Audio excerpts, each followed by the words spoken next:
Hello YouTube, Red Reptiles here with another video, and in today's video I want to update you guys about the recent cold snap. We're going to go ahead and put the tortoises back outside and update you the ones that did stay outside.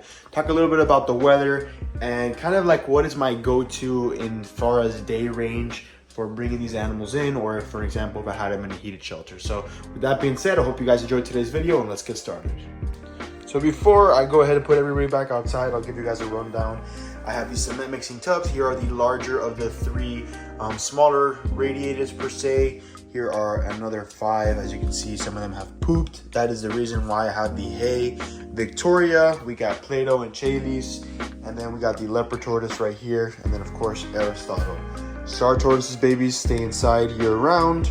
So there's the bearded dragon, and then obviously the snakes are on their racks, in their tanks, and then we got Nemo the flower horn. So these guys have spent the last 2 days inside. They will be going outside for 1 day, and then I'll bring them back in on Friday just because we're gonna be going ahead and start trimming the back hedge so that they can get more sunlight, and therefore they'll be able to be out a lot, more often during the winter times.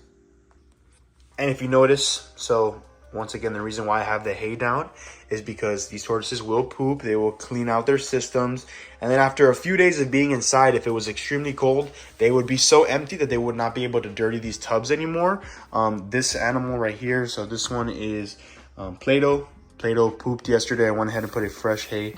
I will probably keep this here until kind of the winter is over, just because I don't like to, just throw out the hay if it's not dirty. But for an animal like Chalice here, or even the smaller radiators, I'll go ahead and change that out. I also do have enough hay to where I can do this. Even though the hay is expensive, I might use other options like cypress mulch.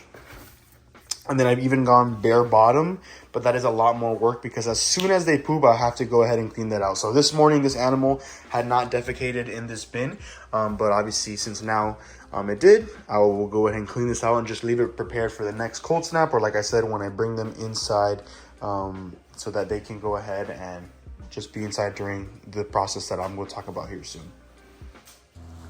So here we have a time lapse of me taking out the tortoises from the reptile room and putting them back into their habitats. A little bit of a longer form kind of shot here. You can see me just walking around with the dogs, the animals. Go ahead and put out the smaller radiators first. Then we went with Victoria, the Aldabras, and lastly the leopard tortoise. So enjoy the rest of this tortoise time lapse.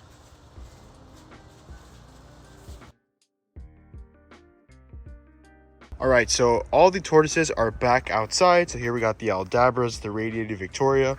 We got the younger group right here doing their thing. There's still some old cactus from the last time I fed them. And like I said, it is a little bit late in the afternoon, so there's still some spotty sunlight here. But the reason they're gonna go back in is because this hedge is gonna be actually trimmed down to about 6 feet. So like that, the gaping sun peering over the top of this hedge will kind of flourish with this entire habitat, which is going to be great for them because they're going to be able to obtain more sunlight for longer periods of time. And what that means for me is I'm going to have to go ahead and include more hiding spots like that they can get enough shade. So there is shade from this tiki hut that kind of peers around this area. They have their hides, which they don't all fit in, of course, but they do manage to make a way in.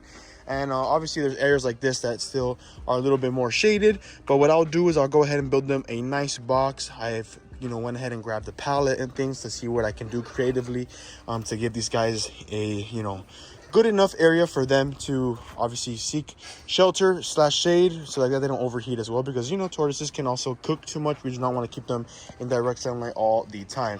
Over here though, for the younger radiateds, same idea. They're going to get enough sunlight. They already do get a lot, but I'll go ahead and add some more shaded spots.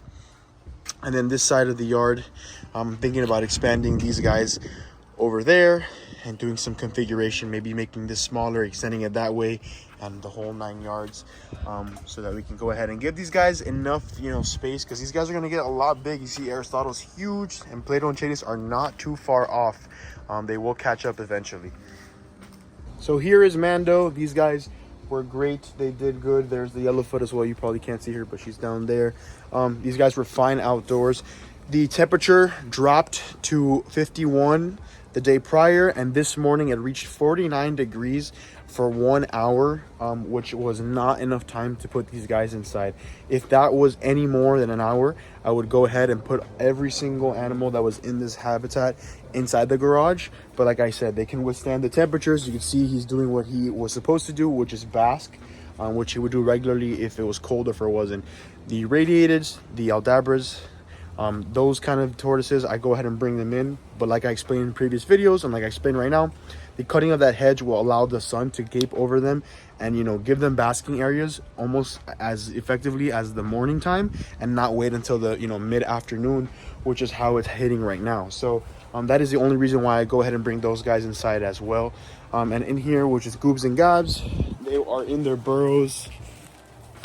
Goobs is chilling in there. He was just outside. And Gabs, I'll be honest, has not come out of her burrow in about 2 weeks. She is alive because I see her just walking up to the edge, and then she kind of goes and tucks herself back in there.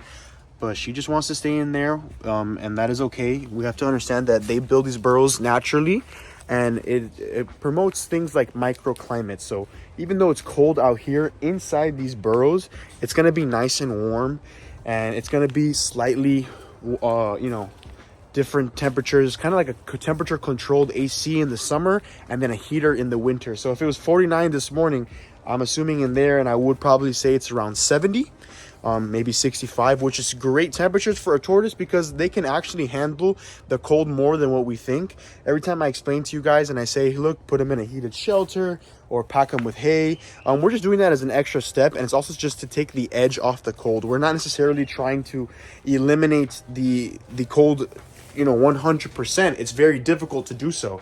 We just want to take the edge off. So if I were to put them in here, it would be really wet, really cold. They would have their heat lamps. As you can see right now, I'm standing on an old pile of hay and bamboo leaves. There may be some poop kind of mixed in here, but that just decomposes over time. And the reason why I keep this is because if it were to drop severely cold, or I needed to put them in this heated shelter, or even the other tortoises, I could go ahead and take this and just kind of pack their burrows, give them some nice cushion. They may even wallow themselves and kind of bushel themselves in there, and that'll give them a good, you know, kind of insulation and add to that, you know, needed necessary factor of the warmth. So that is basically a little bit of a rundown of the animals that stayed outside and the temperature kind of differentiation and situation there. So yeah, that's basically kind of the rundown of the weather situation here.